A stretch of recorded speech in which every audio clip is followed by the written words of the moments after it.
కవిత Hydraa commissioner రంగనాథ్పై తీవ్ర విమర్శలు చేశారు.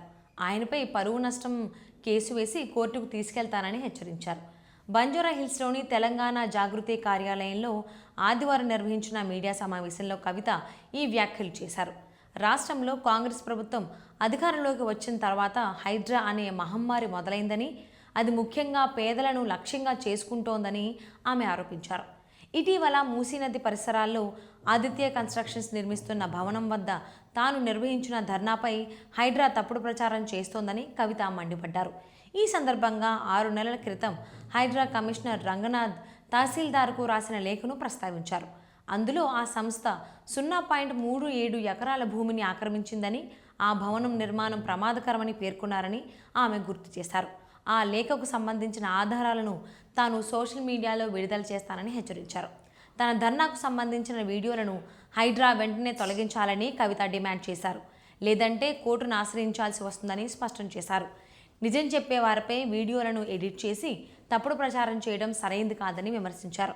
హైడ్రా పేదల ఇళ్లను కూల్చేస్తూ పెద్దలపై మాత్రం చర్యలు తీసుకోవడం లేదని ఆమె ఆరోపించారు. పేదల హక్కుల కోసం తాము పోరాటం కొనసాగిస్తామని తెలిపారు. తాను ఇప్పటి వరకు ఆధారాలతో కలిసి 6 ఫిర్యాదులు చేసినప్పటికీ వాటిపై ఎలాంటి చర్యలు తీసుకోలేదని ప్రశ్నించారు. అదేవిధంగా మూసీ ప్రక్షాళన ప్రాజెక్టు పేరుతో ప్రజాధనాన్ని వృధా చేసే ప్రయత్నం జరుగుతోందని కవిత విమర్శించారు. ప్రభుత్వం ఇచ్చిన ప్రజెంటేషన్లో ప్రాజెక్టు వల్ల ప్రజలకు కలిగే ప్రయోజనాలపై స్పష్టత లేదన్నారు.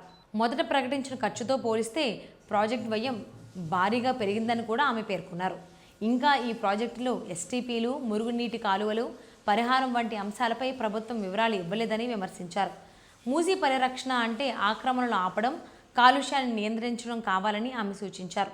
వెలుగుమట్లలో ఇల్లు కోల్పోయిన కుటుంబాలకు కూడా ప్రభుత్వం న్యాయం చేయలేదని కవిత ఆరోపించారు. అక్కడి బాధిత కుటుంబాల సమస్యలపై ఈ నెల 17న ఫ్యాక్ట్ ఫైండింగ్ కమిటీ ఏర్పాటు చేస్తామని ప్రకటించారు. బాధితులకు న్యాయం జరిగే వరకు తమ పార్టీతో పాటు జాగృతి సంస్థ అండగా ఉంటుందని ఆమె హామీ ఇచ్చారు.